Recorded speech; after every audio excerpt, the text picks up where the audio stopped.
হরে কৃষ্ণ। বন্ধুগণ, আজকের যে নতুন একটা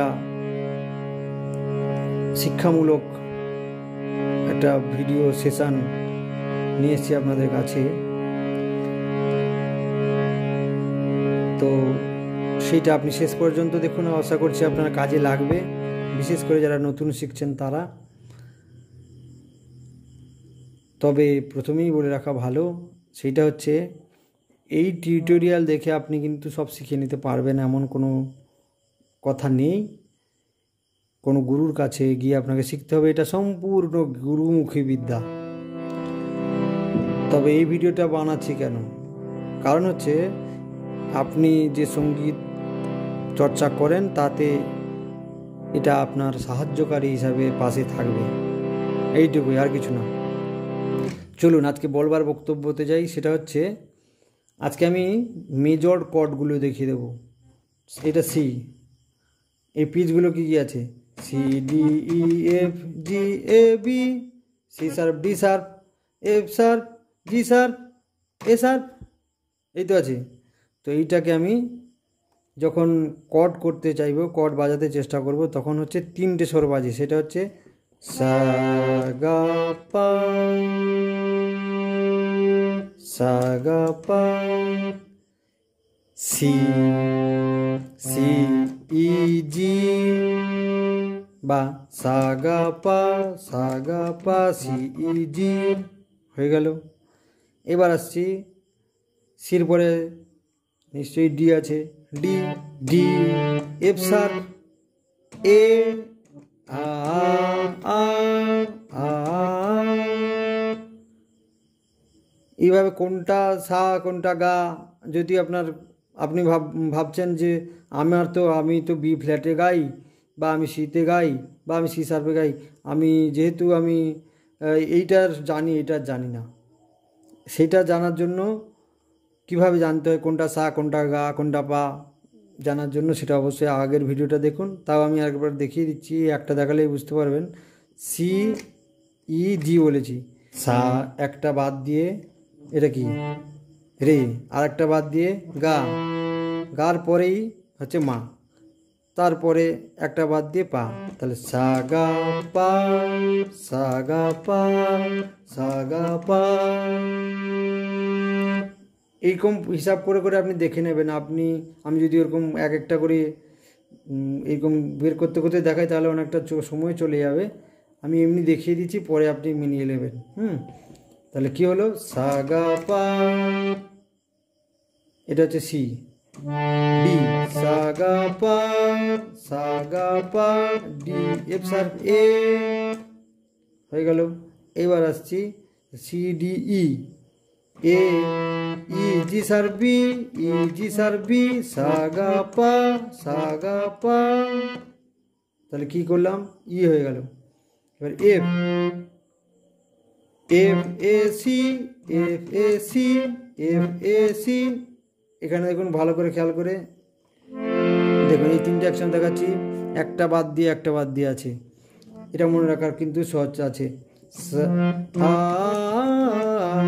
সবই সহজ যদি আমরা মনে রাখতে পারি, যদি আমরা শিখতে চাই তো সবই সহজ।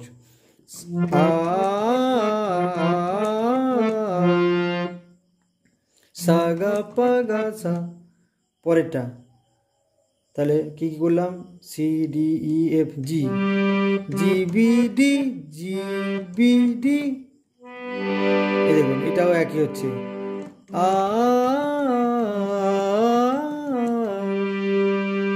হয়ে গেল। এইবার কি আসবে? এ, দেখি, সা গা পা গা সা, সা গা পা গা সা, হলো। তাহলে এ, বি, সা গা পা গা সা, সা, সা গা পা গা সা, সা গা পা গা সা। এরপরে সাপ, সি শার্প, ডি শার্প, এগুলো একটু দেখে নিই কিরকম।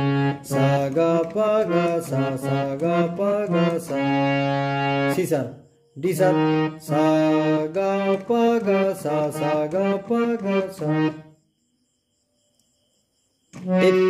এফ এফ শার্প, সা গা পা গা সা,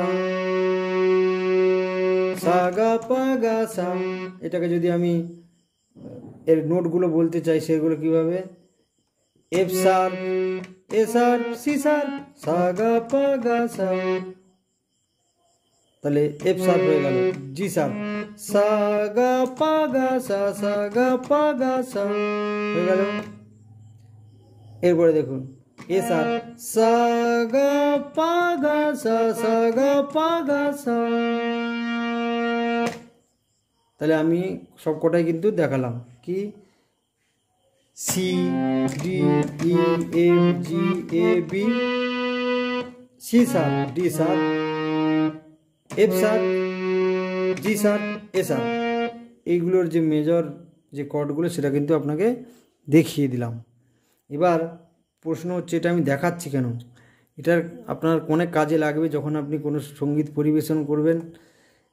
একটি স্বর না বাজিয়ে 3টি স্বর একসাথে বাজে গান গাইলে আপনার আর অনেক ভালো লাগবে, শ্রুতিমধুর হবে, বা যখন আপনি প্রিলিউড বা ইন্টারলিউড বাজাবেন সেক্ষেত্রে কিন্তু খুব কাজে লাগবে। আর একটা কি জিনিস বলবার আছে সেটা হচ্ছে অভ্যাস কিভাবে করবেন। সা গা পা গা সা, সা গা পা গা সা, সা গা পা গা সা, সা গা পা গা সা, সা গা পা গা সা, সা গা পা গা সা,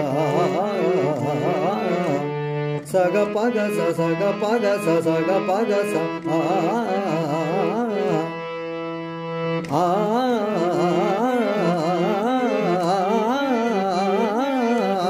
আমরা যারা নতুন শিখি প্রথম আমরা খেয়াল করি না, একটা প্রত্যেকটা আলাদা আলাদা হচ্ছে তো ভুল হয়ে যায়, অনেক সময় গলা মেলে না কিন্তু গেয়ে যাই, তা করলে হবে না।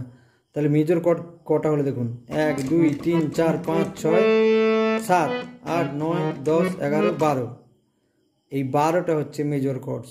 ঠিক তেমনি করে 12টা মাইনর কর্ডসও রয়েছে, সেটা আমরা পরের কোনো বিষয়ে আলোচনা করব।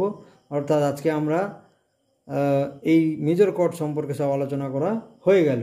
তবে আমি আপনাদেরকে বলবো, আজকে তো বলার বক্তব্য আমি বলে দিলাম, কিন্তু প্রথমে যেটা আমি গাইলাম, একদম শুরুতে যেটা গেয়েছিলাম, সেইটা কোন রাগের উপরে ছিল সেইটা যদি আপনি আমাকে কমেন্টে বলেন তাহলে খুব ভালো লাগবে।